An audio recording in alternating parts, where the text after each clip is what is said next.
Iraq উপকূলে আবারও উত্তেজনা। দুটি তেলবাহী ট্যাঙ্কারে ভয়াবহ হামলা। দাও দাও করে জ্বলছে জাহাজ, আকাশে কালো ধোঁয়ার কুণ্ডলী। কে এই হামলার নেপথ্যে? ড্রোন নাকি চোরাগোপ্তা হামলা? ইরাক উপকূল থেকে প্রায় ৫০ কিলোমিটার দূরে দুটি তেলবাহী ট্যাঙ্কারে বড় ধরনের নাশকতামূলক হামলার খবর পাওয়া গেছে। ইরাকি সংবাদ সংস্থা এবং দেশটির তেল মন্ত্রণালয় এই হামলার সত্যতা নিশ্চিত করেছে। হামলায় অন্তত একজন ক্রু সদস্য প্রাণ হারিয়েছেন। ৩৮ জনকে জীবিত উদ্ধার করা সম্ভব হলেও এখনও বেশ কয়েকজন নিখোঁজ রয়েছেন। উদ্ধারকারী দল নিরলসভাবে তল্লাশি চালিয়ে যাচ্ছে। আক্রান্ত জাহাজ দুটির মধ্যে একটি ছিল সেফ সি বিষ্ণু, যা মার্শাল আইল্যান্ডের পতাকাবাহী, এবং একটি ইরাকি কোম্পানি এটি পরিচালনা করছিল।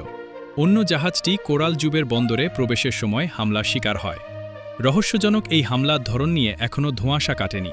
এটি ড্রোন হামলা নাকি বিস্ফোরকবাহী কোনো বোটের আঘাত, তা খতিয়ে দেখছে কর্তৃপক্ষ।